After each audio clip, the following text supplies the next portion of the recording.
Ladies and gentlemen, good morning. Welcome to the Q2 2017 Results Analyst Conference Call. I am Maria, the Chorus Call operator. The conference must not be recorded for publication or broadcast. At this time, it's my pleasure to hand over to Beat Hess, Chairman of the Board and Interim CEO, Mr. Roland Köhler, Interim COO, and Mr. Ron Virahadiraksa, CFO of LafargeHolcim. Please go ahead, gentlemen.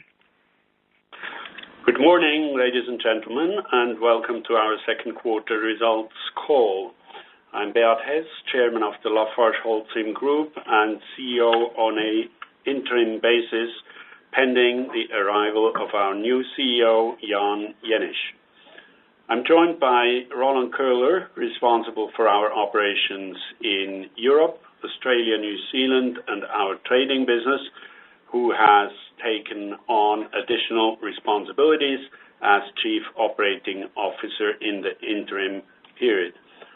Also here with us is Ron Virahadiraksa, our Chief Financial Officer. Today we have announced our fifth consecutive quarter of positive earnings growth, and as we mark the second anniversary of the merger, I'm pleased to report strong progress in executing on our plan. When we set our priorities for the merger, we identified 5 areas of value creation. First, synergies and cost leadership. Here we have beaten our own target. We passed the 1 billion Swiss franc mark this month, ahead of the accelerated timetable. Second, commercial excellence. Our improved margins are as much a reflection of our differentiated offer as they are a focus on costs and efficiency. Third, lean capital spending. Today we apply a strict CapEx discipline to drive profitable growth and improve return on capital invested. Fourth, we are committed to optimizing our portfolio. We are close to our target, and our previously announced divestment program will reach completion this year. Finally, we promised a strict capital allocation policy. With the 2 Swiss franc per share dividend that has been paid this year and the share buyback program underway, we are fulfilling the commitment to return cash to our shareholders. Central to all of this are our efforts to build our new LafargeHolcim culture. We are continuing to work hard on this dimension, which is of strategic importance to any successful company. Looking ahead, I'm happy to welcome Jan Jenisch as our new CEO. As announced today, Jan will join LafargeHolcim on September 1st. Jan brings a great deal to LafargeHolcim. His global experience and perspective, an impressive business track record, knowledge of our sector, and the ability to establish a motivating environment and culture. Combined with his personal qualities, this is an excellent profile for our new CEO. Roland will now walk you through the most relevant operational and financial results for the quarter before passing on to Ron. Roland, please go ahead. Thank you, Beat, and hello everyone. It's a pleasure to speak to you this morning in my role as an interim Chief Operating Officer, especially as we are reflecting on good performance by the company that has resulted in another quarter of earnings growth and keeps us on track to hit our guidance. Our like-for-like net sales were up in Q2. This was underpinned by sustained momentum on the pricing front and a small uptick in cement volumes.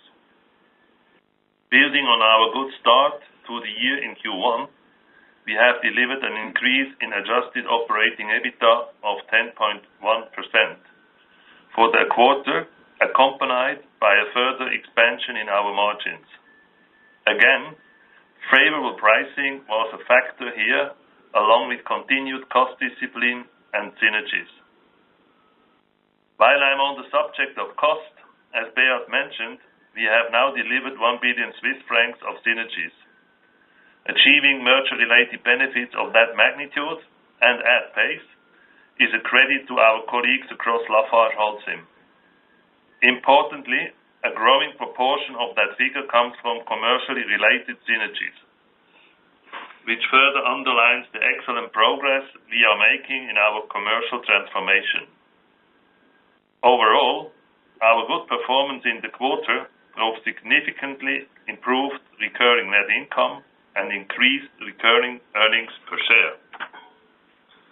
And as expected, our net debt for Q2 was significantly reduced compared to the prior year.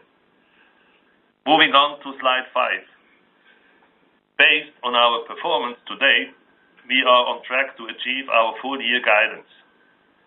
Here, I would like to highlight strong earnings in key markets such as the US, India, Nigeria, and notably for the quarter, Mexico.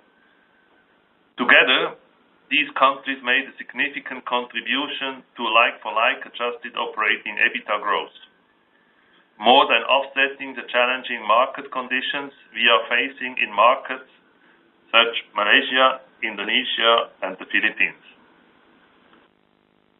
This again underscores the unique qualities of our global portfolio, which boasts strong leadership positions and a good balance between developing and mature markets.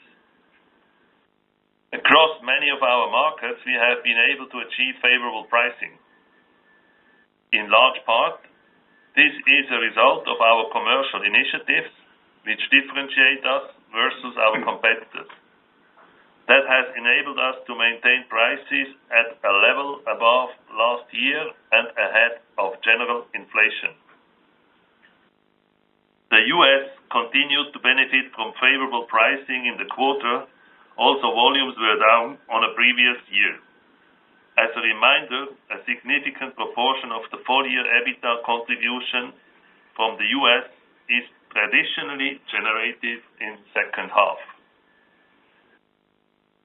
In Mexico, the market grew on the back of strong remittances and the effect of elections. Our Q2 performance also benefited from the continuing focus on execution of our commercial strategy. A key element of this commercial focus is our retail franchise model. We have just rolled out a dozen Disensa stores in Mexico as we look to replicate our success in Ecuador in a larger market. We expect to have opened some 1,200 Disensa stores across Latin America by the end of this year. During the quarter, we also announced plans to roll out our new Bina store brand in Middle East Africa, where we already have 500 stores. We are increasing the pace of our retail rollout in emerging markets, and over time, I would expect this to make a growing contribution to our overall business performance. Turning now to Nigeria. The significant turnaround initiated in Q3 last year is progressing well as we continue to benefit from favorable pricing and cost savings in a market affected by recession. In India, another successful business turnaround initiated last year, we regained momentum in Q2 after demonetization. Both volume and price trends showed a sequential improvement in Q2, which drove a significant improvement in profitability. India, of course, remains a dynamic market, and the switch to the new goods and service tax in July, for example, calls for careful preparation. In our case, we have made the necessary adjustments for GST and are already passing the benefits to our customers through our distributor network. More broadly, we are well positioned to reap the benefits of market growth in India and the wider effect of investments by the government. While we are talking about turnarounds, I'd like to mention Brazil. There, we are seeing the first signs that our cost-saving action plans is having a positive impact on earnings. Although the environment remains very difficult, we are confident that Brazil will contribute to the overall progression of our group operating EBITDA in the second half. Europe, of course, is a region I know particularly well. While earnings were down in the quarter, underlying trends for our business in the region are positive. We faced a number of headwinds during the period in Europe. This included the impact of fewer working days, the completion of large tunneling projects in Switzerland and Q2 2016, and the closure of a kiln at our plant in Belgium. The prospects for France remain positive. However, the market had a mixed quarter with the temporary effect of revisions to our industrial network impacting the results. All in all, our efforts to improve our cost base and the industrial footprint in the region put us in a strong position to benefit from any improvement in volumes in the coming months. Earlier, I mentioned headwinds that we are facing in Malaysia and the Philippines, Indonesia. Each market has its own characteristics. We have responded to these conditions with intensive, dedicated action plans focused on cost control, asset optimization, and logistics. In fact, every one of our operations has plans in place to improve commercial and cost performance, whether it's a sold-out, fast-growing market or an unusually challenging environment. That's a central feature of how we run this business. It's ultimately what enables us to respond quickly and efficiently to capitalize on market growth. Now to slide 6. Ron will talk you through the details of this slide later. However, I would like to highlight one important dimension of our outlook, namely the demand evolution across our portfolio for 2017.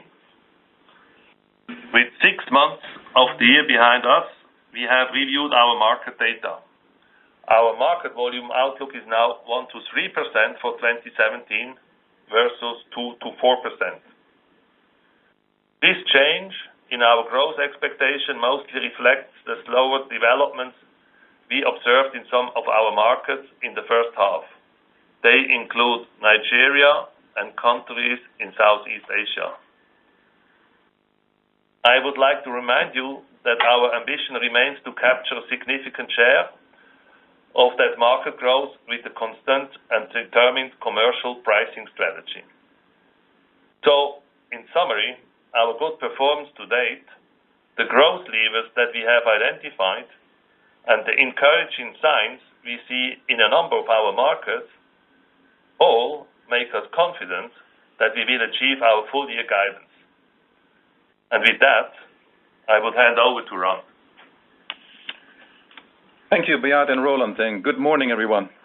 I'm on slide 8. Let me start with an overview of our key financial figures in Q2 2017, which marked the 5th consecutive quarter of earnings growth. In the quarter, cement volumes were slightly up on a like-for-like basis, despite fewer working days in Europe, Asia, and in the Middle East. Pricing contribution continued to be positive and supported our net sales, which grew 3.6% on a like-for-like basis in the second quarter compared to 1 year ago. This demonstrates a solid first half in 2017 with a 4.4% like-for-like growth in sales for the group. This performance was supported by the key markets that will further drive earnings growth in the remainder of 2017, namely the US, India, Nigeria, and Mexico. Market conditions remained difficult in Southeast Asia, while the environment in Egypt became increasingly challenging. In the second quarter, we delivered 10.1% like-for-like growth in our adjusted operating EBITDA, translating into a 150 basis points increase in margin. In the first 6 months, our adjusted operating EBITDA was up 11.5%, resulting in a full percentage point of margin gain.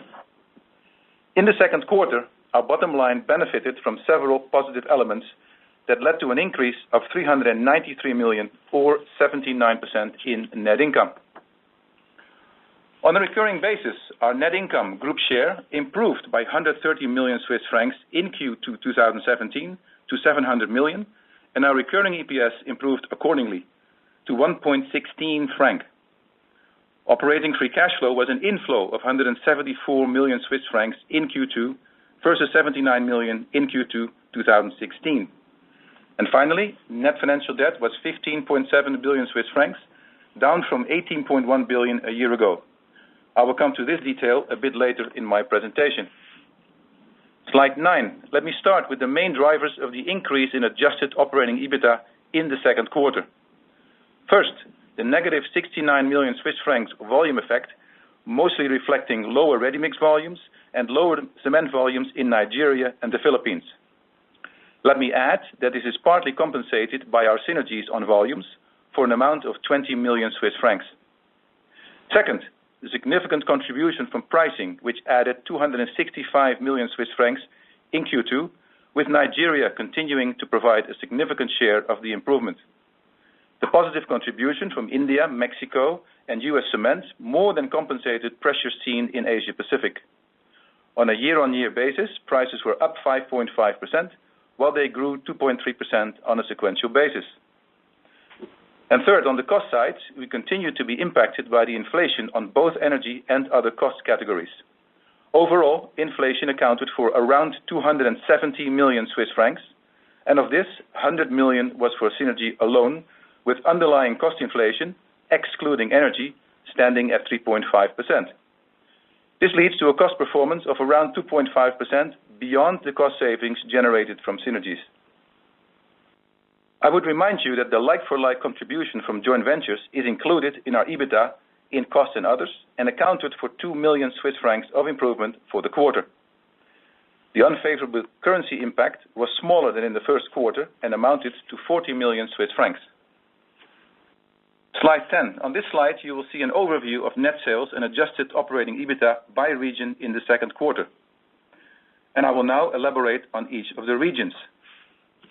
On slide 11, let me start with North America, where we once again strongly improved our adjusted operating EBITDA. In North America, the adjusted operating EBITDA margin increased by around 550 basis points to 31% in Q2. Net sales were down 3.2% on a like-for-like basis, and adjusted operating EBITDA amounted to 465 million Swiss francs. In the US, our results continue to benefit from successful pricing and ongoing cost-saving actions, despite lower cement volumes, which were due to adverse weather and a slow start in the construction industry in the first months of the year. The picture was similar for the U.S. aggregates business, where volumes were impacted by quarry flooding, notably in Louisiana and Mississippi, but delivered a strong improvement on the back of cost discipline. Despite the flooding that impacted shipments in April and May, St. Genevieve is set to have a record year in terms of production, demonstrating efficient industrial performance. Our plant in Ravenna, upstate New York, has just started to produce clinkers and will progressively ramp up in the coming months. The picture continued to be mixed in Canada, with sales being impacted by harsh weather in the east of the country and signs of economic stabilization in the west. Aggregates and ready-mix sales were down in the quarter, mostly impacted by weather in the east and a one-week strike in the construction sector. Overall, though, Canada posted an improvement in the margin in the quarter, benefiting from production cost reductions in the recently commissioned Exshaw kiln line, network optimization carried out in 2016, and a favorable geographic mix in aggregates. Slide 12. In Europe, we recorded sales growth of 0.8% in like-for-like terms. Currency depreciation, mostly in the UK, accounted for the lower reported sales year-on-year. Adjusted operating EBITDA was down 2.1% like-for-like in the quarter. This was a tougher quarter for Europe, as our reported numbers reflected the operational interruption in Belgium and the temporary impact of the revision of the industrial network in France. Volumes in cement were broadly flat despite fewer working days.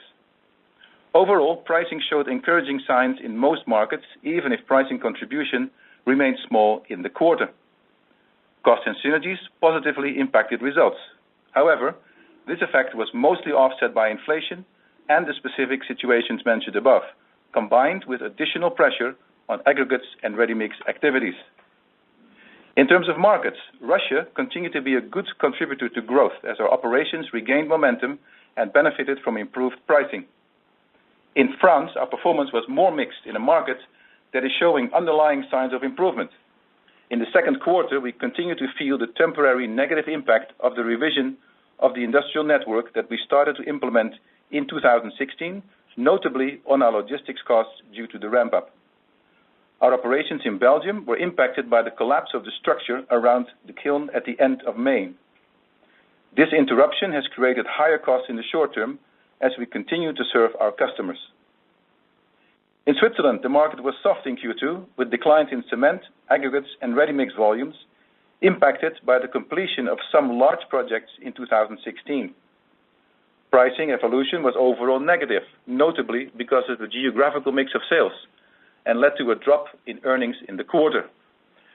And finally, our UK operations held up well and managed to post a moderate rise in adjusted operating EBITDA despite inflation in input costs on the back of the currency depreciation.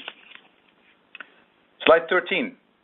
In Asia Pacific, the adjusted operating EBITDA margin was down by around 120 basis points. This was driven by a 5% like-for-like decrease in adjusted operating EBITDA compared with like-for-like sales up 4.1%. The performance in the region showed improved momentum driven by recovery in India, robust performance in Australia, offset by persistently challenging market conditions in Southeast Asia. In India, cement volumes grew 7.9% in the quarter, confirming the recovery observed post-demonetization. Growth accelerated at both Ambuja and ACC, with ACC volumes benefiting from the ramp-up of our newly commissioned capacities at Jammu and Sindri. Additionally, cost management helped mitigate energy inflation. In Indonesia, the decline in cement volumes was less steep than in the first quarter on an easier comparable base. Ramadan affected the activity at the end of the quarter. Pricing pressure remained strong with lower prices year on year, but also on a sequential basis due to persistent competitive pressure. In Malaysia, volumes continued to fall following lower demand and market pressure. Prices were down year on year and stagnated compared to the first quarter. This top-line pressure resulted in a decline in earnings in the country. In the Philippines, volumes were down in the quarter on the back of a tough comparable base in 2016. While last year was marked by a dynamic market after elections, 2017 so far is characterized by a delay in the implementation of large infrastructure projects. Pressure on prices continued in the quarter. In Australia, aggregates volumes grew over the quarter, driving further EBITDA contribution despite the tropical cyclone that impacted operations until the beginning of the quarter. Slide 14. In Latin America, adjusted operating EBITDA margin increased by 350 basis points to over 34% in Q2. This was a 25.6% like-for-like increase in adjusted operating EBITDA, while net sales were up 12.3% on a like-for-like basis. Net sales were also strongly up on a reported basis, with a broadly neutral impact from currency this quarter. This performance is an acceleration compared to the first quarter. In Mexico, we reported positive volume growth this quarter. With the support of our commercial dynamics in the country, we continue to deliver strong EBITDA growth. The market remained positive. I'm pleased to announce that the first block of concrete of the Mexico City airport has been set in July. As you know, this project is an important one for the next few years, and it will clearly favorably impact our ready-mix volumes. Ecuador recorded a softer second quarter due to the pre-election period impact on activity. Argentina continued to deliver good results, boosted by our commercial excellence initiatives in a stabilizing economy. Colombia posted another difficult quarter. While we are working to improve our cost base, market and competitive conditions remain challenging, most notably in our main regions around Bogota. Midterm, the outlook is promising, with large infrastructure projects for the country, but we have yet to see these materializing. Let me finally highlight Brazil, which is starting to see the early signs of its turnaround. In a market that is persistently difficult, our local team in the country is addressing costs, and this has led Brazil to break even. Slide 15. In Middle East Africa, adjusted operating EBITDA margin increased by 460 basis points and reached 36.4% in Q2. This is a 20.3% like-for-like increase, while net sales were up 5.2% on a like-for-like basis. Net sales were down 19.6% on a reported basis on the back of currency depreciation, mostly in Nigeria and in Egypt. The financial performance of the region as a whole continued to be boosted by Nigeria, which saw favorable pricing combined with ongoing cost management. Volumes were down 22.2% in the quarter in a cement market still impacted by recession. Although we have revised down the demand outlook for Nigeria in 2017, the measures that we implemented to increase fuel flexibility and to improve logistics make our operations and cash flow generated in Nigeria more resilient. Let me make a few comments on Egypt, which recorded a decrease in its profitability in the quarter. As we previously highlighted, market conditions remain challenging following the currency devaluation last November. Domestic volume trends remained negative and cost inflation is rising faster than prices. While we have quickly ramped up our export capability, we are also working hard on our costs to mitigate inflation. We significantly decreased our hard currency exposure by securing local petcoke sourcing in the domestic market. However, we expect margin pressure to remain in 2017. And finally, Algeria continued to deliver solid results, supported by the ramp-up of the Biskra plant. By 16, in Q2, we delivered an additional 121 million Swiss francs of synergies. Overall, since the merger, we have delivered 982 million Swiss francs of synergies at the end of Q2. As Beat mentioned earlier, as we speak, we have now passed the 1 billion mark. Progress was made across all categories, with increasing contribution from growth and innovation initiatives this quarter. We are confident in our target of an incremental 400 million Swiss francs of synergies this year compared to 2016, which means that we will comfortably exceed the 1 billion Swiss francs target this year. In this quarter, the operating EBITDA included merger restructuring and other one-offs of positive 58 million, out of which positive one-off items totaling 136 million Swiss francs. Merger-related costs amounted to 22 million, while restructuring and other costs to 56 million. The positives mostly relate to the reversal of provisions on several items in two main countries, Brazil and the US. We have decreased our financial expenses compared to Q2 2016. As a reminder, Q2 2016 financial expenses included 68 million Swiss francs negative impact linked to the early bond repayment. The underlying reduction in financial expenses was driven by the improvement in financing terms and supported by more favorable currency movements that totaled 46 million in Q2 2017. The effective tax rate is 27.8% for the second quarter. Overall, we have been able to improve our recurring net income group share by 130 million Swiss francs, with recurring EPS growth of 23.4%. Slide 18, our operating free cash flow resulted in an inflow of 174 million Swiss francs, an improvement compared to 79 million in Q2 2016. We recorded higher operating EBITDA contribution of 186 million and lower CAPEX. This quarter, CAPEX on maintenance was down on the previous year, mostly reflecting phasing impacts between Q1 and Q2. The reduction in growth CAPEX came from the completion of large projects like Biskra and Famosing. Operating net working capital needs increased by 290 million Swiss francs.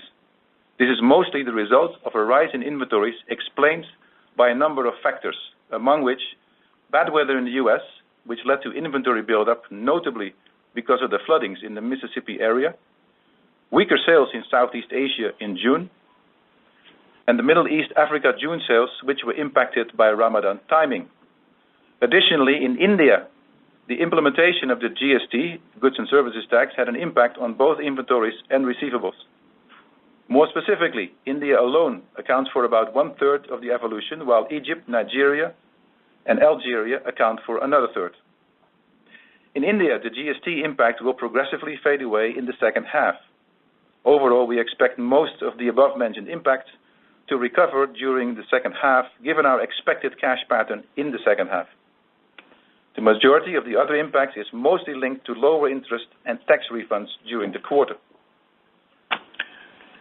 Slide 19. At the end of Q2 2017, our net debt stood at 15.7 billion Swiss francs compared to 18.1 billion Swiss francs at the end of Q2 2016, a strong improvement compared to last year. We paid 1.4 billion Swiss francs in dividends, reflecting mainly our increased dividend of 2 Swiss francs per share. The effective cash-in of China has gradually materialized throughout the quarter, reaching around 300 million at the end of June. We also started our share buyback program on June 1, in line with our commitment to return cash to shareholders. This represents 1.4 million shares purchased in the quarter for a total amount of 79 million Swiss francs, out of which 71 million were cashed out in the quarter. Slide 20. As a result, our credit ratios have improved when looking at the trailing 12 months to Q2 2017 versus Q2 2016, with net debt to adjusted operating EBITDA improving from 3.2 times to 2.7 times, and cash flow from operating activities over net financial debt improving from 13.4% to 18.4%. We are on track to reach our net debt to adjusted operating EBITDA guidance of around 2 times by year-end. Slide 21.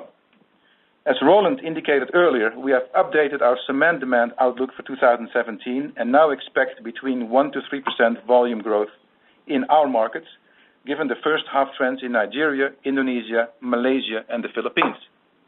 Let me reiterate that we expect to deliver double-digit like-for-like growth in our adjusted operating EBITDA and more than 20% growth in our recurring EPS.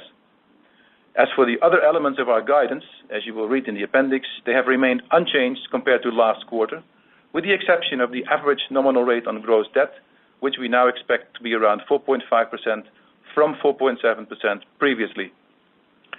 Let me highlight that we remain committed to returning cash to our shareholders through both dividend and share buybacks while maintaining a solid investment-grade rating. Thank you very much for your attention, and I will now hand over to Beat Hess for concluding remarks. Thank you, Ron and Roland. This concludes our presentation of the half-year results. To summarize, 2 years after the merger, we are on track in implementing our plan and achieving the ambitious targets set on key dimensions. We remain confident that we will achieve our full-year guidance and our 2018 targets. With this, I open the floor for your questions. The first question comes from Paul Roger, Exane BNP Paribas. Please go ahead. Good morning, everybody. So just a couple of questions from me to start then. So firstly, on North America, looking at your segmental analysis, it looks like the margin in cement, it increased almost 10% to 40% in Q2. Obviously, you mentioned a few things like price increases and the new system in Canada, but can you say a bit more about how exactly that was possible? And also give us some indication of whether the run rate in terms of margin improvement we saw in the first half for the division overall, whether that can be replicated again in the second half. So that's the first question.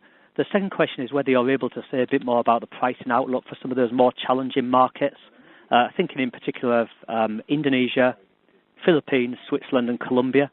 I mean, are there any signs of stabilization in these markets, and have you put through any price increases? Thank you. As you've seen from our report, we have done quite a good job in North America, I would say, on the back of strong price increases, logistics access to the market, strong improvement there. We also are still driving synergies. Of course, as said earlier, we did have some volume setback due to bad weather, particularly in markets where we operate, and we've reported on that. So if you look at the adjusted operating EBITDA, 16.5% like-for-like growth, we're quite pleased with that. Again, St. Genevieve is at full speed. Prices are high, and we have actually in North America slightly better energy costs than anticipated. I would say that for the run rate margin, so we don't guide for that. But what I can say is that we are very confident in our second half outlook for North America on the back of these factors that I've just explained.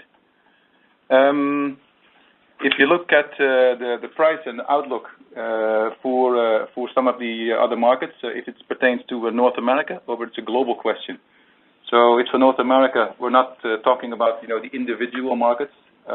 If it's the global question, then what I can say is, as already indicated, Nigeria has particularly a very strong price contribution. Of course, the U.S., but also Mexico, and in India, particularly in the second half, we expect prices to increase further on the back of what we see also a normal developing monsoon.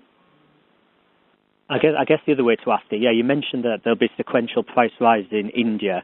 Are there any other markets where you see a sequential price rise being possible from here?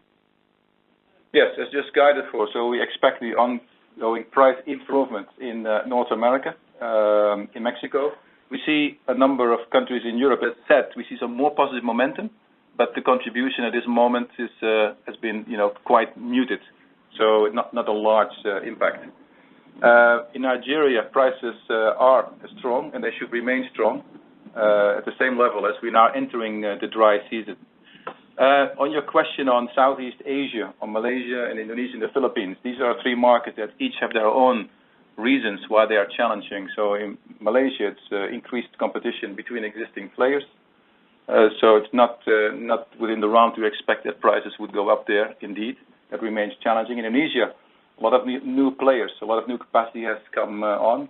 So in those areas, no expectation at all of price increases. And in the Philippines, the drop in the business was, of course, as I said, on back of a tough compare, and on the back of infrastructure projects not coming in yet. So that's all I can say about this part. Okay. Maybe to add on Switzerland, because the question was on Switzerland as well. This is clearly depending still on certain imports which we are having in the south and in the western part of Switzerland. But what we are seeing is clearly that we are probably at the level where we are capable to see price increases going into the future. That's interesting. Okay, thank you very much. The next question comes from Jean-Christophe Lefebvre-Moulenq, CM-CIC. Please go ahead. Good morning. I have two questions, if I might. First, could we come back on the global cement price effect? I don't know if you raise the subject of the global price hike over the second quarter. We have the price effect for the first half, but on the presentation we don't have the price effect for the single quarter. And secondly, getting more flavor on Egypt. You mentioned decline in EBITDA.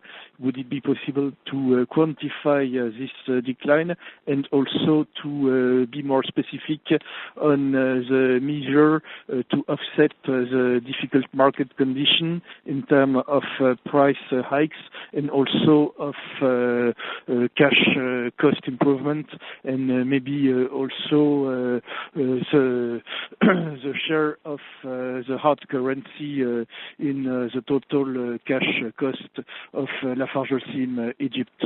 Many thanks. All right, thank you for the questions. So first off, on the global cement price effect, as mentioned in my prepared remarks for Q2, they were up 5.5% year on year. How much you said? 5.5%. 5.5. Yes, 5.5 second quarter. Yes. Okay. And that was, of course, on a geographical and forex constant basis. And sequential, what I said was, so from Q1 to Q2, they were up 2.3%. Okay, thanks. So that's on that part.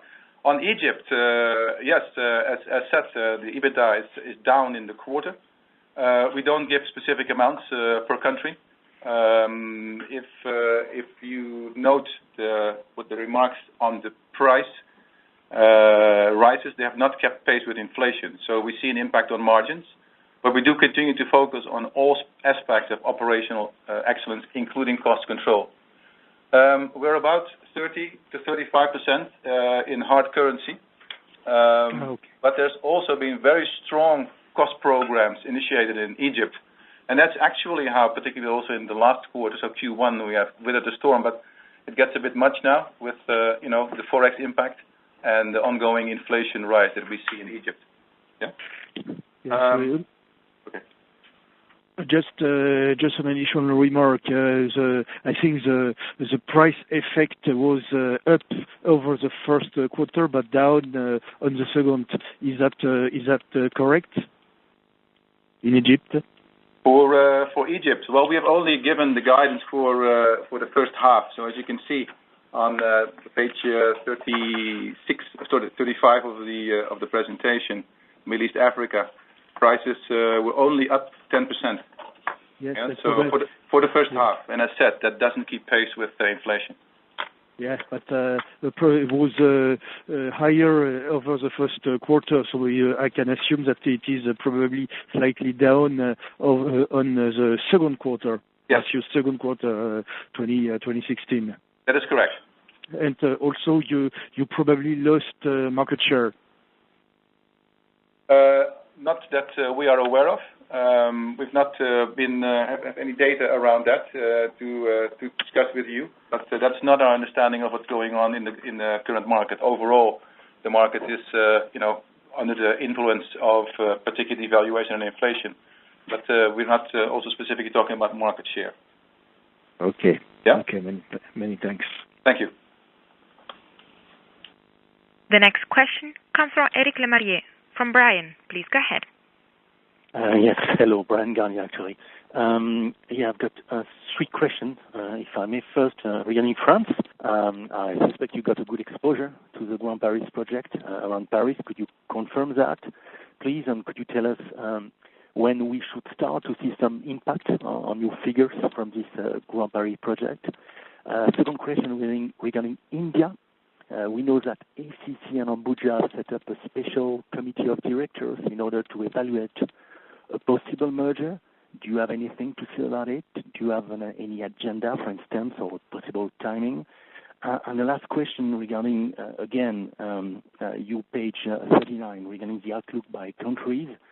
I'm a bit surprised to see the dramatic change of trends for several countries. You mentioned Philippines and Nigeria in Q2 compared with your previous guidance back in Q1. How would you explain that very sharp change of trends in a very short period of time? And have you been surprised by the Q2 market performance in these countries? That's it. Thank you. Okay, I will take France, and Ron will then talk about India and the outlook. First of all, I would like to say, as you could see, that we have a new setup in France, which has caused a bit of less sales out of what we have expected.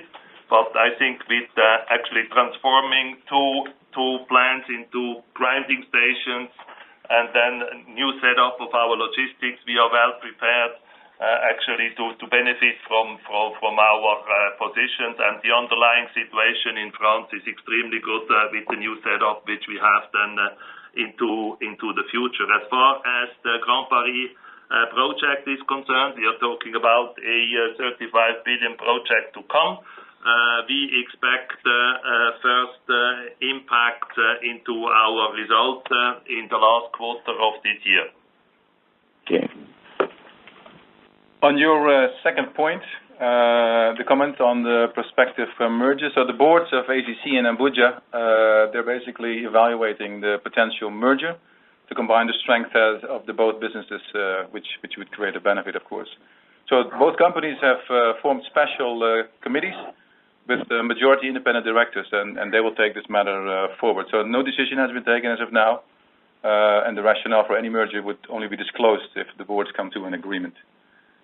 Then there was your question on the reset of the outlook, which for us in our go-forward plans is not a downgrade. I'd like to stress that because we said in our 2016 Capital Markets Day that the underlying demand growth in our markets we had assumed to be 2%. So the 1 to 3% is still, 2% is in the midpoint of that range. But having 6 months in the bag of the sales and the volume in the first half, we have now looked at an update of some of our underlying markets. Now this downgrade mostly reflects the slower developments in particularly Nigeria, Indonesia, the Philippines, and Malaysia, as you already indicated. Yeah. So despite these slower volumes in the first half, we have been able to post continued earnings growth. You've seen that. And that has a lot to do with the commercial dynamics and the pricing as one of the key ones, but also, as, for example, said in the case of Egypt, due to underlying performance actions. First half was also influenced by the U.S. bad weather, and that will all, become very different in the second half. And we have a set capacity ramp to fulfill that volume. So it's, I think, relegated to a few markets, and we felt it necessary to, on the back of that, give this adjustment. So it's mostly Asia Pacific and the Middle East and Africa. Yeah. Yeah. Fair enough. Thank you. Next question comes from John Messenger from Redburn. Please go ahead. Hi, good morning. If I could ask, actually, apologies, it's three. Firstly, Beat, if I could just ask, I think there may have been a call earlier with media as well, so just if I could just ask the basis that Jan has joined the group, is the strategy that the group has had for the last couple of years, is that something Jan signed up to, or has the board given Jan a kind of a blank sheet when he arrives to reappraise the group strategy and put forward maybe different or a change in emphasis on strategy to the group at some point in the next 6 months? So really to understand the background and the basis on which Jan joined, and whether he is being given some latitude to consider the group strategy, or if it's a simple adoption of the strategy currently in place. And the last two were really to Ron. The first was just on the debt position and the guidance for the full year. Obviously from 15.7, there should be broadly $1 billion of working capital reduction when we think of where we will be at the end of the year. That would take us down to 14.7. Just thinking around going to the 12, which is broadly implied on 2 times debt to EBITDA, is there a large disposal number assumed within that, just to understand, or are there other factors that we need to consider in terms of getting down to broadly that 12 billion level? And finally, from me, was one market in particular where there are obviously pricing concerns out there and concerns on subsidy removal is Algeria. I wonder if you could give us your view on what has happened recently on pricing, and if that's a one-off and a sharp reversal is expected, or if there is something further there, and if you expect subsidy removal to happen during this financial year. Thank you very much. Okay, on your question concerning Jan Jenisch and the strategy, our strategy is in place. We're fully on our strategic roadmap. We have confirmed the strategy for this year, and we see no reason at this stage to change it. Obviously, Jan will need some time when he comes to look at our strategy and may have his own views as time goes by. First he will familiarize himself in more detail with our business. He will visit our plants, our most important sites, and then after, I would say, the famous 100 days, if I may, he will certainly take a fresh look at where we're going. But basically, we are on track for 2017, and we are confident about 2018, as I had mentioned before, and that's where we stand right now. I hope that answered your question. Thank you, Bert. And can I just, on that same point, because obviously the planned collapse in Belgium, given the obligation to clearly ensure safety and health for your employee base, has what has happened in Belgium made the group do a reappraisal around the various plants that the group is operating to ensure that the kind of clearly lean capex is not in any way jeopardizing the fabric of your plants and ensuring that kind of the workforce is fully protected? I can clearly confirm that. You may have seen that we have put in place a new board committee which deals with health and safety and sustainable development under the chairmanship of Adrian Loader.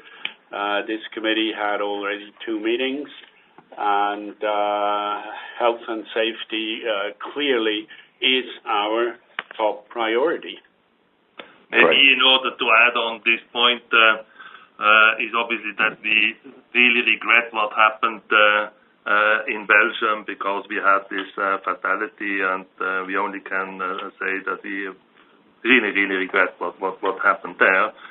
But if you allow me also to say that we are still flying on the same level of maintenance capex, because we really want to make sure throughout the group that we are having assets in place which are helping us to work into the future, and secondly, which really conform also with conform to the standards which we want to see in health and safety. Thanks. Thank you, Roland. On your question on the debt guidance, first off, we gave debt guidance on net debt over adjusted operating EBITDA. Of course, depending on what is in your model, that would lead you to a certain debt number. But you're absolutely right on the working capital. We need to improve. As said earlier, the operating net working capital needs, they increased for very specific reasons to 295 million. And I quoted, the bad weather in the U.S. and some flooding underlying that, which built up the inventory. The weaker sales in Southeast Asia in June. Of course, we do need to, adjust our supply chain for that. That's very apparent. And some impact of Ramadan timing in the Middle East and Africa, particularly in the June sales. Now, on India, I do have to say that the GST implementation by the Indian team has gone very well. But it is also true that some of the dealers, in the wake of all that, were quite reluctant to hold some inventory. We expect that to work itself through. It explains about a third of the 295 million. And as said earlier, the other 1/3 is basically attributed to Egypt, Nigeria, and Algeria. So yes, John, there is a large imperative here to do better on the working capital. Also, these were specific reasons. We have a good outlook for the second half. We'll stay, as earlier said, within our double-digit like-for-like adjusted operating EBITDA guidance. Maybe I can add on Algeria. We need to recognize that we are actually in low season, so there is a natural behavior in the market that the prices are slightly down. However, what you are referring to is basically what happens with the retailers is not affecting us as the supplier. So particularly in the retailer area, the prices came down, but again, also against the background of low season, which is a pretty normal thing. Lastly, I want to mention that you have heard, and this is our plans, to build up the Vina stores also in Algeria. And so we're getting closer to the market, and with doing so, we are going to stabilize the prices from that point of view as well. Thanks very much. Next question comes from Phil Rosenberg, Bernstein. Please go ahead. Yeah, good morning. Good morning, gentlemen. A couple of questions, please. The first one, just to go back onto the working capital issue. I guess that's what is responsible for the 30% fall in cash flow from operations in this quarter. And so, I mean, you suggest that a lot of the working capital issues are sort of one-off and should reverse, but I'm just wondering if this, will fully reverse in the full year, and whether we can expect, cash flows to have a normal growth this year. My second question is just perhaps one for Beat, which is about SG&A and synergies. I think there is an ambition to reduce SG&A costs further, or reorganize the cost structure of the organization, bringing it into line with peers. How does that reconcile with the SG&A synergy target, which seems to be more or less achieved at this point? Thanks, Phil, for the questions. Yes, as said, we expect the working capital decrease, or increase, I should say, of 295 million to work itself through on the back of reasons mentioned. With volume outlook, for Nigeria, we'll still move on. For Egypt, of course, it's a little more difficult. Then we have good momentum in some of the European countries. We see the outlook for North America, particularly the U.S., as being quite favorable, and we also expect in LATAM to contribute. So that will work itself through. I remind that in Q1 we had, due to intra-seasonal sales in March, which were 280 million higher than the year before, also a spike in working capital. I said at the call this will work itself through. That has happened actually. This is a deviation for a different reason. I think it's very specific reasons that we don't see as structural barriers. But as also said on the question of John before, this is for us a large imperative to make sure this will work itself through. So Ramadan, it's clearly, let's say, not repeating itself. And the India goods and services tax, very well implemented. But it's true that dealers have to also get used to the system. We expect this to work itself through, quite quick. And then for the rest, it comes down to the normal focus that we always have on working capital and cash flow improvement. And yes, I would say that for the year, as you indicated, that we will see, as you said, the normal increase in operating free cash flow, as we had indicated in the earlier communications. Yeah. Okay. Well, on the SG&A, our target is 7% now, and we continue to work towards that target to complete it. We are still looking, for example, for benefits from shared services and so forth.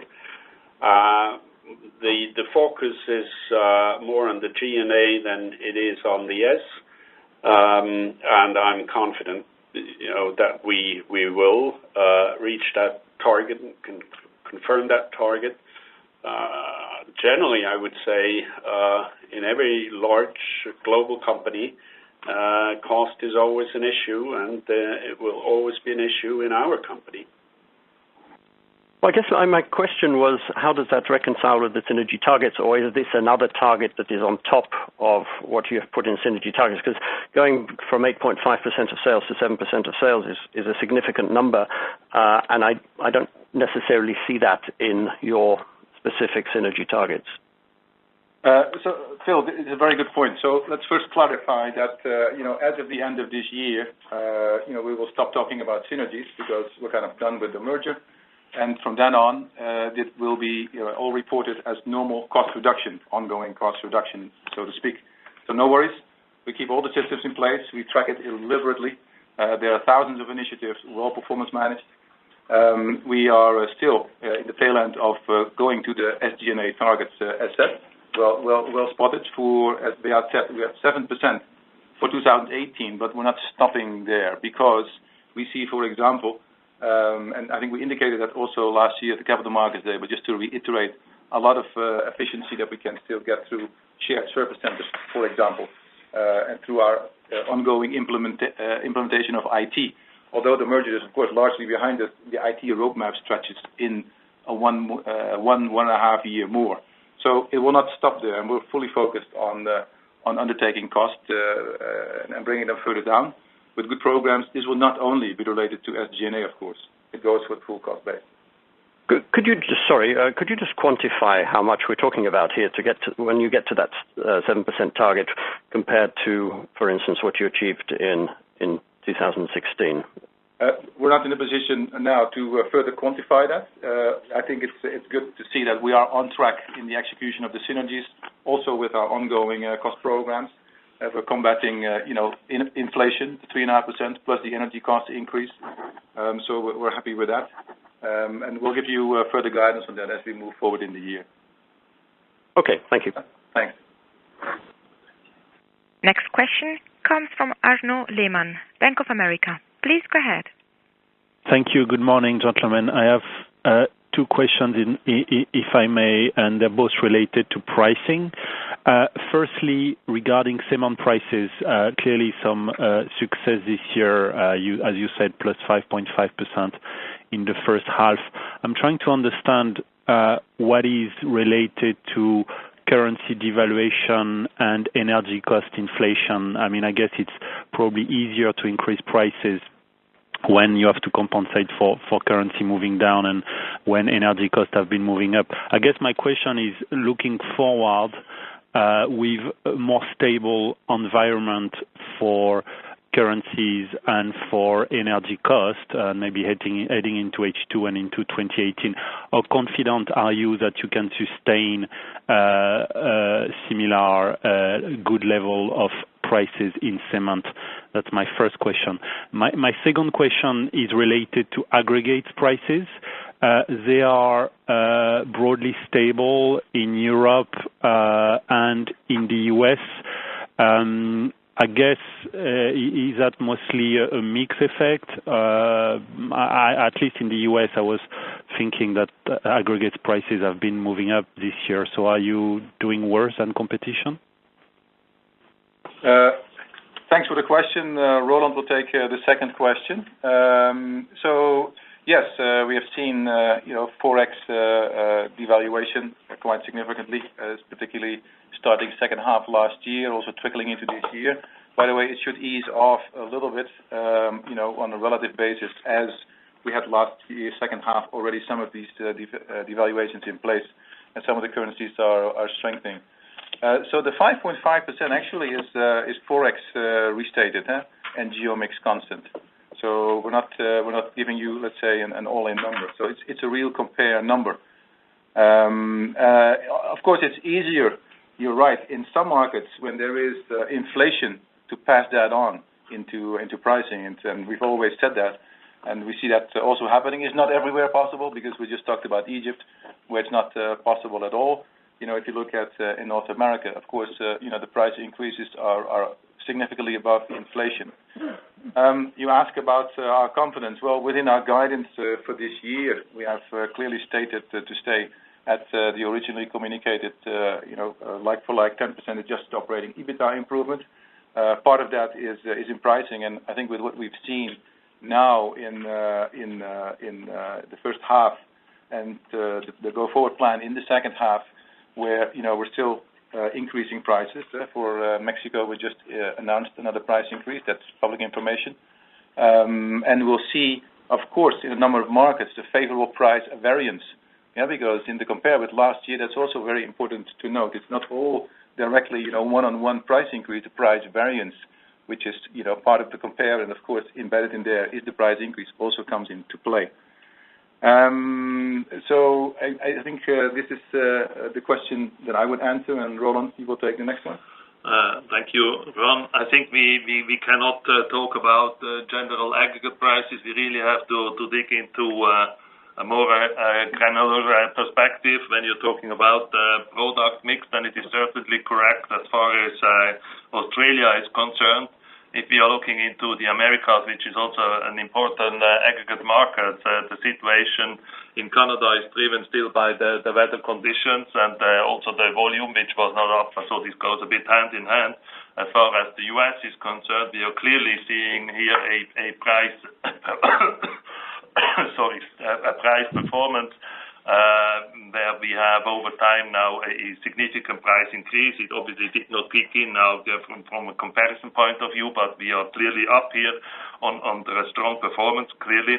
Then moving into Europe, the two countries to be mentioned here with the negative price development was France and Switzerland. In France is clearly a product mix, again, the value, more value against less. As far as Switzerland is concerned, it is the market which is down, and you also have heard that some tunneling projects, some landfill projects were missing this year compared to the last year. Therefore, we have this situation, but the prices are not down. In fact, and I think that covers basically the situation. So we cannot say this is a down of prices. I think we have to reiterate that in U.S. prices are good. Still also in UK prices are good, and then is in certain countries a bit of a mix effect of the product. Okay, thank you very much. Next question comes from Gerard Moore from Investec. Please go ahead. Hi, good morning, gentlemen. I just have one additional question. You spoke quite a bit about seeing underlying trends in Europe that are positive. But I was wondering if you could just give us a bit more color as to what trends in particular do you see as being positive or improving. I guess, is this something that you're seeing from talking to your customers? Is it your order book? And are you referring to both volume and price? And are there some countries within Europe where you'd be more positive than others? So any more color that you can give on the situation in Europe would be appreciated. Thank you. Thank you very much for that question. First, I want to mention the good ones which we already have. This is Russia, obviously a bit peripheric. Also Spain, which is clearly having an upside potential. Also Italy in the south again is going in the right direction. We lost a bit of volume in Belgium, but this is due to the operational issues, which is actually good market, and we probably will benefit over time a bit more. And now coming back to France, we clearly had a weaker half year due to what I said, weather conditions a bit at the beginning, then the operational ramp up of our operations into grinding station.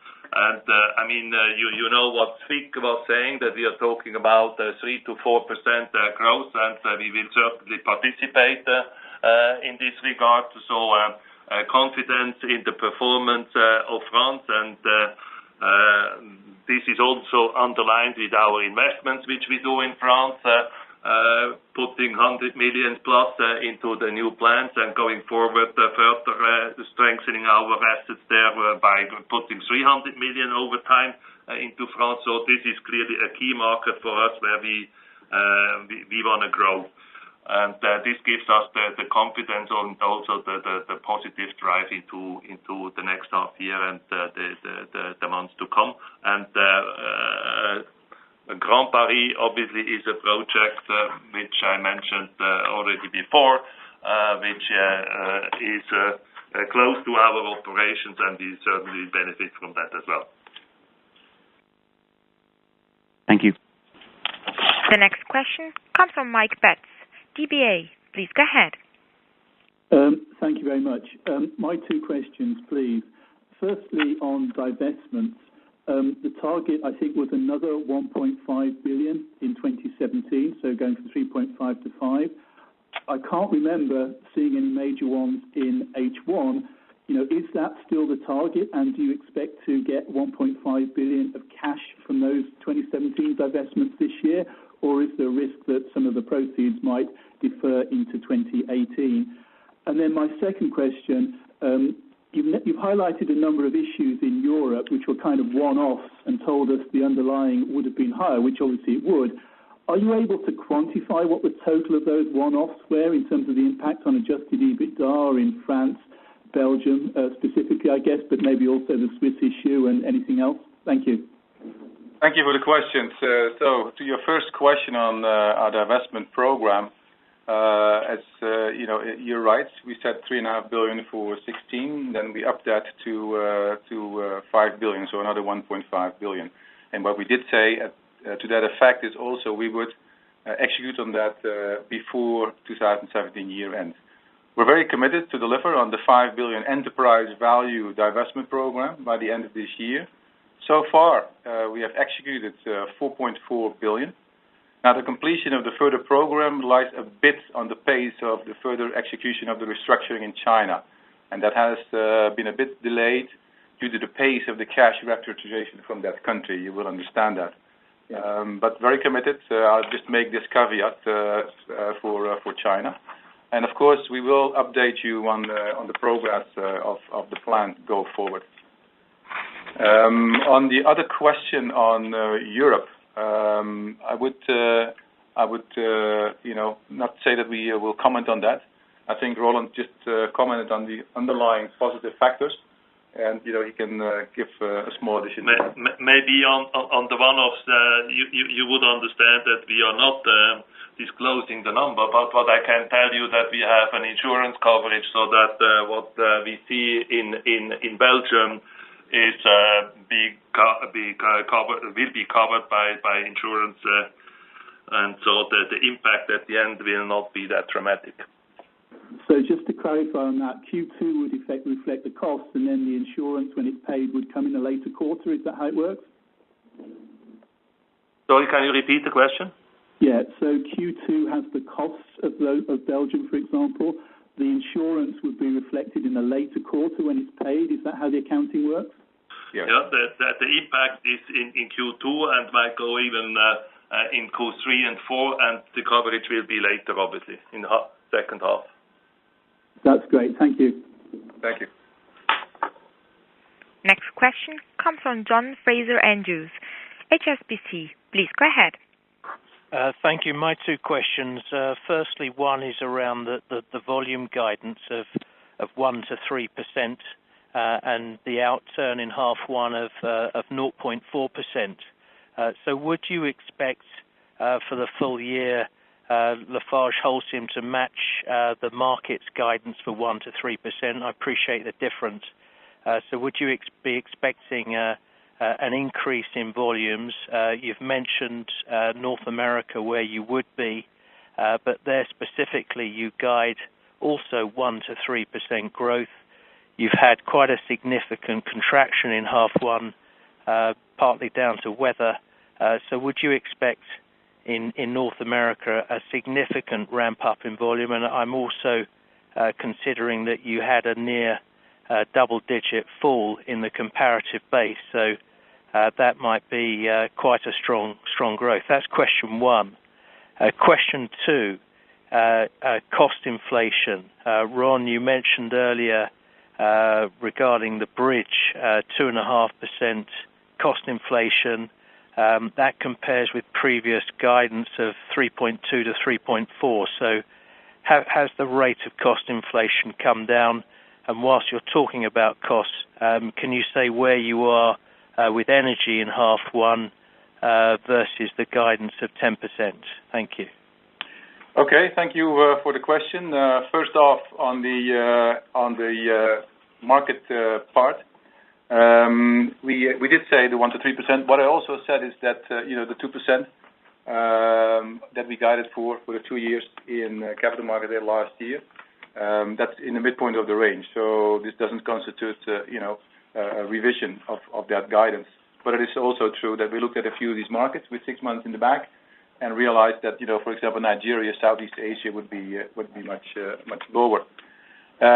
We do have a good volume outlook, as said earlier, for the second half. So in the Middle East, Africa, we, for example, talked about Ramadan, which was impacting Q2. Egypt has faced a quite challenging environment in Q2, and we've tried also, as said, with more exports to alleviate that. Nigeria, a very strong contributor to the growth. Also, bear in mind that we had in India in last year quite depressed volume. First of all, on a prolonged monsoon, and secondly, due to the monetization. In the U.S., I can say that we're well ramped up to execute in the second half. We expect particularly strong months in August, September, and October. And we do have a strong order book there. So I hope that gives you somewhat of an imperative to think about the second half guidance, and that what we have said actually is well underpinned by substantiating out of markets that give us a good sight on this outlook. And it's again within the guidance that we've given on the like-for-like adjusted operating EBITDA improvement of double digits. Now, on the rate of cost inflation, actually, the guidance we've already given last quarter is 3.5%. So I don't see that we have reset that. We have cost performance, as I said, of 2.5% in the quarter, but the guidance for cost inflation is unchanged. So, and of course, you have to realize that the 2.5% of cost performance excludes energy. We stay with our energy guidance for the full year of that we set 10% of price increase. So there's no detraction from that. The rise has gone on average on energy, as expected and anticipated, a bit higher in fuel, but lower in power, for example. So that balance pans out very well, and we are making more efforts to offset it by more energy saving and more alternative fuel. So no increase in our view in the inflation guidance. Yeah. Thank you. So just to recap on volumes then, Ron, yes. In half two, given you've done 0.5% and you're guiding 2%, we're talking quite a significant increase group volume-wise, so around 5% for half two. What I said earlier was, yes, there's volume growth, and you also have to look at the volume, compare with some of these markets that, were quite depressed in the second half of last year. And I called out particularly India. Roland, you want to add? And just to mention here again, talking about the two mature countries, North America and Europe, obviously the bigger part of the business is in the second half, particularly in these months, August, September, October, which are much, much stronger months than the first half year. Understood. Thank you. Next question comes from Robert Gardiner from Davy. Please go ahead.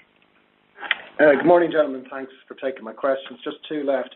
One, Ron, if you could maybe give us what you assume the EBITDA impact of foreign exchanges and scope for full year 17. That would be helpful, especially with the euro strengthening. And two, if you could just talk a little bit about the UK. So you've made some comments there that you've increased EBITDA despite the cost inflation there. Just any kind of additional colour you can give us on the UK market and your outlook for that business. Thank you. Okay, thank you. So we'll have for Forex, we got it for 120 to 150 million. It's probably going to be a little bit at the higher end of that guidance. So you saw that we're now for the first half on 115 million. And as said earlier, as the devaluation started to happen, basically mostly impacting the second half of last year, the compare will become somewhat easier.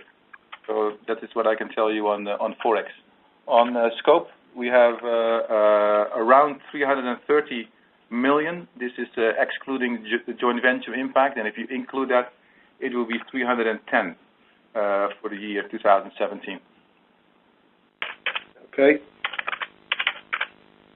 As far as UK is concerned, you have seen that we had strong results still the first half year, and we are confident that we are not seeing here a significant change in the second half year. Also, obviously, there is a Brexit discussion and a bit more uncertainty in the market and a bit more pressure in the market, but we have good order books, we have good projects in the pipeline, so I would not see a significant change in the UK for the second half.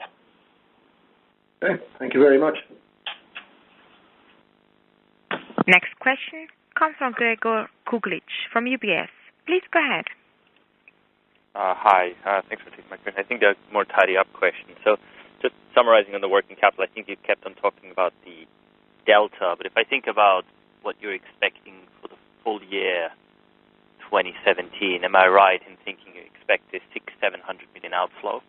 I appreciate there's some merger restructuring provisions that are flowing through the cash, but I just want to understand if that's kind of the ballpark that you're implying.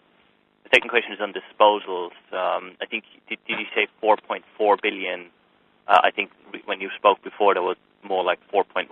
So obviously that implies you sold 300 million of assets. And I believe there was a press release. If you could explain what the difference is.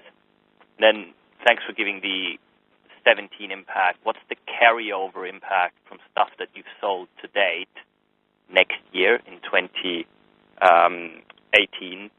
And then finally, could you elaborate on your CapEx plans? Obviously, you're talking sub 1.8. Is the trajectory that it continues to decline into 2018? I believe there's a number of projects that have now concluded, and I'm not aware of any new ones coming through. So if you could give us a bit of a sense where you see CapEx traveling over the next year or so. Thank you. Okay. So as said earlier, so we're fully committed to the 5 billion enterprise program that we're executing on. Last year there was 2.5 billion of net financial debt related to that. Now in the first half we added 0.9 billion. If you look at the enterprise value, it is 4.4 billion. Of course, we also in the meantime, sold off Vietnam. There are here and there, a few smaller parts that we, don't specifically comment on in the portfolio. But overall, the 4.4 billion is the right guidance on the announced transactions. And what we have announced further is Chile that we expect to execute on this year. There are a few other things that we're looking at. We're not giving guidance on that other than saying that we are committed to execute this program, and I made a small caveat on somewhat of a slower execution pace on the back of these capital controls in China that we have seen, and that has to work itself through. So Chile is not closed yet, and if the China restructuring gets a bit delayed, that would then come into 2018. That is right, but we're not guiding for that at the moment, other than teeing up that this might happen. Your question on CAPEX, as we said for this year, it's 1.8 billion. That brings us well within the realm that we have always guided for between 16 and 17 of 3.5 billion. And what we have said also is go forward, it will be below 2 billion. And we're staying with that guidance. And it's very important to note that, particularly when it comes to the CAPEX discipline, we are in our development CAPEX mostly looking at, where can we do targeted CAPEX, where do we have sold out markets, where do we reinforce our positions. And we have explained also a bit on some of these specific areas, like, for example, what you see now in India with Jamul and Sindri ramping with targeted CAPEX. So, yes, we will stay with the CAPEX discipline as we guided for. Sorry, can you elaborate on the incremental EBITDA that's going to be deconsolidated next year? Obviously, there's going to be some stuff such as Chile and others that drop out later in the year and will hit next year. Yeah, good point. That's around 50 to 60 million. And the working capital question, am I in the right ballpark? We have not guided for that. What we do say is we will improve working capital days. Last year we did that too. Of course, we're looking for a similar target. The increase that we've seen over Q2 to 295 million has very specific reasons that, as earlier guided for, we expect to work themselves through in the second half, particularly with the outlook that we have. So, yes, we are continuously looking to improve this working capital. Thank you very much. Thank you. The next question comes from Elodie Rall, JP Morgan. Please go ahead. Oh, hi, good morning. Thanks for taking my question. So I have a follow-up on Algeria first. I know you answered the short-term impact that you expect from retail prices being down, but on the medium-term outlook, there is material capacity, if I'm not mistaken, coming online for the next few years. So do you expect the market to be strong enough to absorb it, or do you expect pressure on margins? And could you actually give us an indication of current margin level in the country at the moment? So that's my first question. And second question, just on interest costs. They were done materially in Q2, and in H1 they're done 140 million. You've decreased the guidance on average interest rates as well. So should we expect a similar decrease in interest costs in H2? And how much of that decrease in the P&L cost will translate in an increase in cash, please? Thanks. Okay, thank you for the questions. To start with the second one, yes, we talked about the improved performance on financial interest and expenses. I've also spoken about the underlying for the full year nominal rate on gross debt, so that's the guidance we've given, and that is 20 bips down from earlier 4.7 to now 4.5%. And also, yes, we do expect a translation of that into lower cash out for our financing expenses for this year. On Algeria, we commented on Algeria about the retail prices. So what you have seen, the announcement, that doesn't really pertain to LafargeHolcim, because our supply chain doesn't involve the trading business, and that's mostly what people have been focusing on, or what the news was about. So, of course, in Algeria, this time of the season, typically retail prices are down, and that's fully understandable. That's a normal pattern that we have seen. Your question on capacity. Yes, there is a capacity expansion. We of course also have to note that in Algeria we have a quite strong position, strong with brand. We have a strong network, and we feel that we're very well equipped to undertake these challenges. But there will be some additional capacity coming on next year. That's I believe that we already earlier guided for that.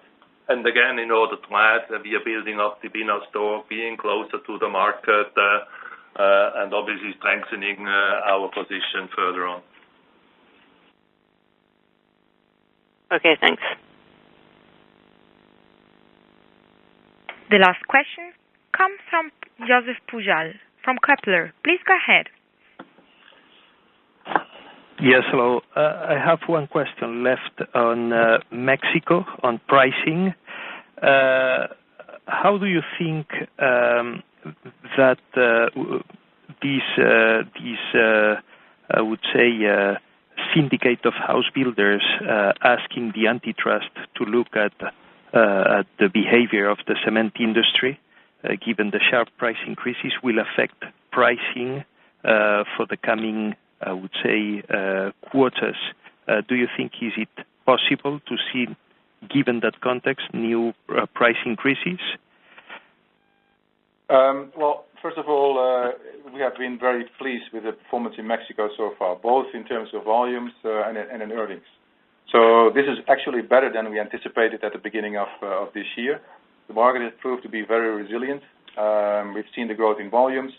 As said earlier, we announced in Q2 another pricing increase, and that reflects the market dynamics. And Mexico is not one market; they're basically 50 micro markets, which we have a very good market intelligence around.